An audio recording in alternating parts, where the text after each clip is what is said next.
नमो शबाश. ओ लक्ष्मी वियोगे झाला चिदी उभयता ते वियोग प्राण नहराती श्यामा सत्य जान सोडून झालं तुझं लागी.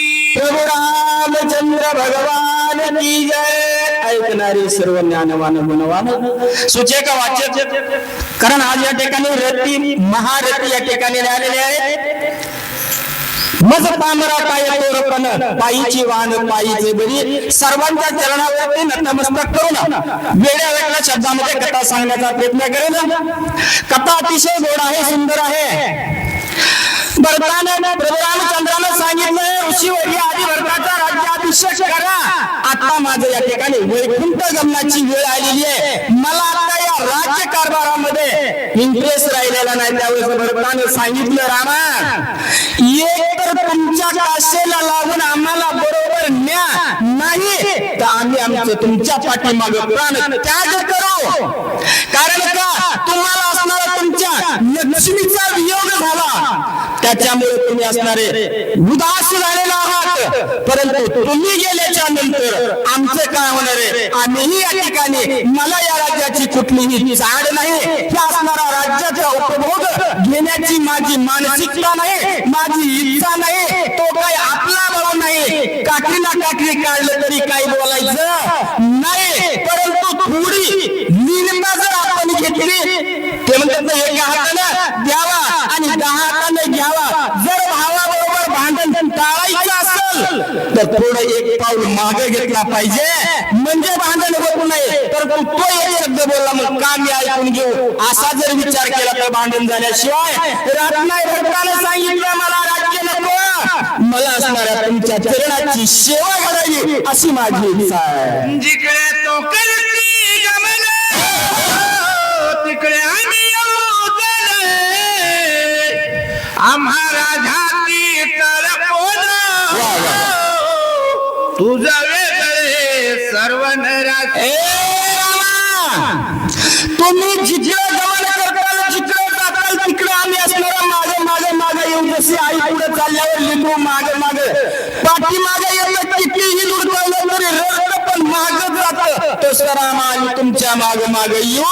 या राज्याची चाड नाही, या असणाऱ्या राज्याचा उपभोग घेण्याची आमची मानसिकता नाही, इच्छा नाही. आम्हाला फक्त तुमच्या चरणाची सेवा घडावी असे असणारा भरत आणि प्रभू रामचंद्राला बोलतात.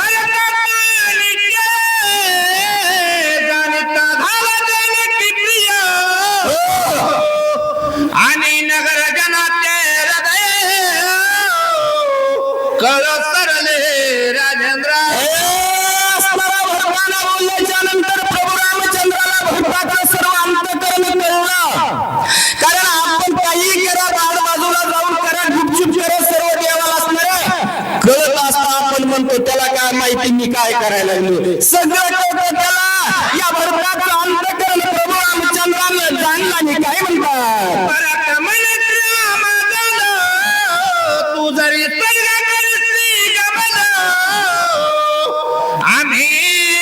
आम्ही सर्व करू प्रयास निश्चय पूर्ण जाणार. आम्ही असणारे तुमच्या सोबत सर्व असणारे जनतेसहित मी एकच नाही, ही असणारी अविद्यवासी असणारे सर्वजण आणि तुमच्या समोर वैकुंठ गमन करणार आहोत. आम्ही या अयोध्येमध्ये पुन्हा असणारे तुमच्या पाठीमागे राहणार नाहीये. सर्व जनता असणारे वैकुंठाला येईल असा सर्व असणारा आमचा या जनतेचा निश्चय झाला, एक विचार झाला. आम्ही असणारे तुमच्या बरोबर वैकुंठाला येणार रामा.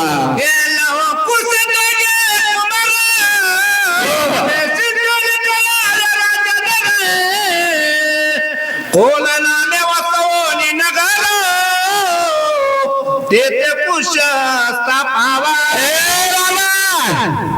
ही असणारी तुमची 2 मुलं लव आणि अंकुश यांना असणारं राज्य पद द्यावं. कोण नावाचं असणारं एक नगर आहे आणि त्या नगरामध्ये असणारं कुशाला असणारं त्या ठिकाणचं राज्य द्यावं.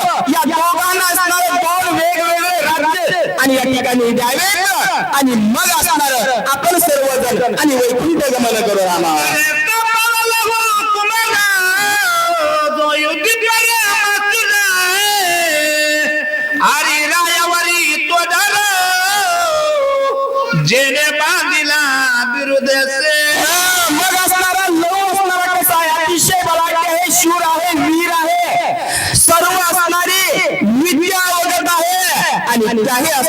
कुशाला आणि त्याला राजपद द्यावं, राजटाचा राज अभिषेक करावा आणि मग असणार आपण सर्वांनी या ठिकाणून वैकुंठ गमन करावं. आईच्या बाळाला बोलली आवरी, तुझा पाठवला देवा तरी, मला तुझा ये मधुपुरी शत्रुघ्नाचे भेटावे. असं असणारं भगवानं सांगितलं. लव आणि कुशाला असणारं त्यांना वेगवेगळे राज्य द्यावं, राज्याभिषेक त्यांचा करावा असं सांगितल्याच्या नंतर प्रभू रामचंद्राला एक दूत सेवक बोलवला आणि असणारा शत्रुघ्न, त्याला कुठलं राज्य दिलं होतं मला माहित नाही, चला पण शत्रुघ्नाला असणारं लावड बोलवून घ्या म्हणून करता प्रभू रामचंद्राने आपला दूत आणि शत्रुघ्नाकडे पाठवला म्हणतात.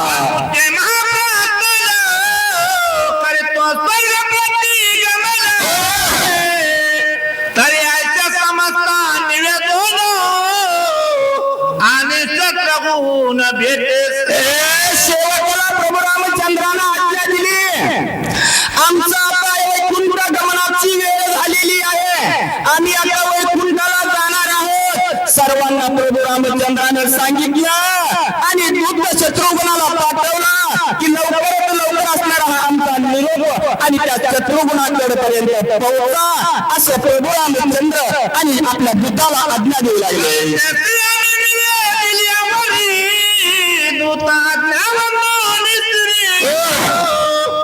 नमस्कार दुषणारी शीघ्र वतो निघाला. लगेच प्रभू रामचंद्रानं आज्ञा दिल्याबरोबर दूतानं प्रभू रामचंद्राला साष्टांग नमस्कार केला आणि लगेच शत्रुघ्नाला निरोप देण्यासाठी दूत आणि मार्गक्रमण करू लागला.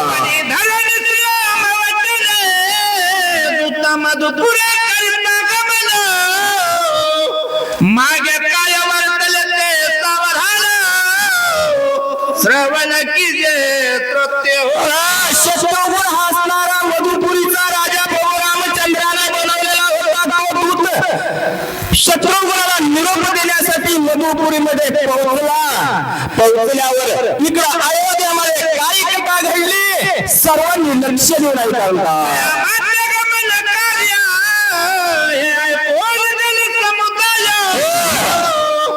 मूर्तीत झाले राजाने ऋषीवैया, थोर दुःख पावले.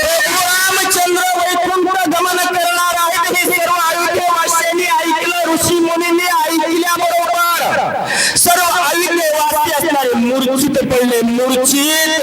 कारण राम एकदा गेल्याच्या नंतर पुन्हा मूर्छनाची येते म्हणतात. राम गेल्यावर काय म्हणते, दुसरं आता याचे झालं काम, मग राम या ठिकाणावरून जाणार आहे.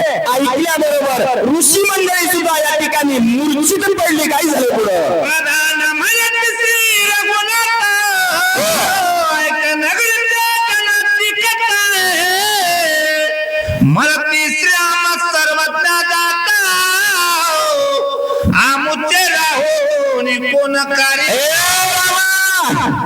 प्रभू रामचंद्राचा प्रधान प्रभू रामचंद्राला सांगू लागला, रामा तुम्ही गेल्याच्या नंतर या ठिकाणी अयोध्येवासी कोणीही असणारा प्राण आपला राखणार नाहीये. सर्व असणारा प्राणाचा त्याग करतील आणि मग आम्ही इथं राहून आमचा तरी काय फायदा आहे. प्रधान बोलतोय, श्याम मागे आल्या पुरी, माझी वसेल पुरंदरी, ऐसा निश्चय रावणारी, थोर थोरी केला प्रधान सांगू लागला प्रभू रामचंद्रा. या ठिकाणी प्रभू रामचंद्राची कथा आहे, तिथं कथा श्रवण करायची नाही, पण इथं तिथं वाट्यावर बसून बाकीच्या गप्पा मारण्यात फार इंटरेस्ट असतो. मी दूत सांगू लागला, याचं जर या ठिकाणी एकही कोणीही जिवंत राहणार नाहीये आणि जो रामाचं स्मरण करणार नाहीये, जो रामाबरोबर अयोध्या गमन करणार नाहीये, तो असणारा आत्मघाती आहे असं असणारा दादा बोलू लागलेलं. प्रताप करुणी रचले, कृपा दृष्टीने अवलोकिले, अयोध्या जाते जन सर्व. रामा तुम्ही असणाऱ्या स्वतःच्या प्रतापाने तुम्ही असणाऱ्या ही अयोध्येवासी नगरी सर्वांचा असणारा संभार मुलाचा सांभाळ करतो तसं तुम्ही या अयोध्येच्या सर्व जनतेचं जनवासियांचा तुम्ही सांभाळ केला. अतिशय प्रेमानं आदरानं त्यांना वागणूक दिली. कोणालाही कुठल्या गोष्टीचं कमी पडू दिलं नाही. कोणाला त्या ठिकाणी दरिद्र असं असणार त्या ठिकाणी जाणवू दिलं नाही. एवढ्या प्रेमानं या अयोध्येचा सांभाळ तुम्ही केला रामा. आणि आता ही सर्व असणारी अयोध्या नगरी सोडून आणि तुम्ही जाताय असा प्रधान बोलू लागला. सर्व तामिले राहू गालो. आयच्या समस्त नगरीचे जने निश्चय करून राहील. हे रामा, या अयोध्येच्या सर्व लोकांनी निश्चय केला, एक विचार केलाय. काय विचार केलाय? राम गेल्याच्या नंतर आम्ही पाठीमागे राहणार नाहीये. आम्ही मात्र रामासमोर रामाबरोबर असणार या ठिकाणी गमन करू असा सर्वांचा एक विचार झालाय. पाठीमागे कोणीही राहणार नाही रामा.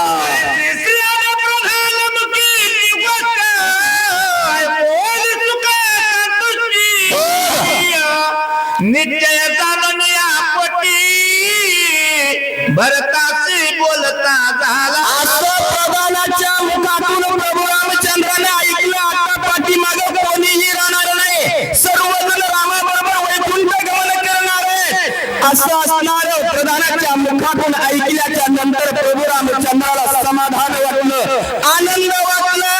आणि आनंदामध्ये प्रभू रामचंद्र भक्ताला काय बोलतात ऐका.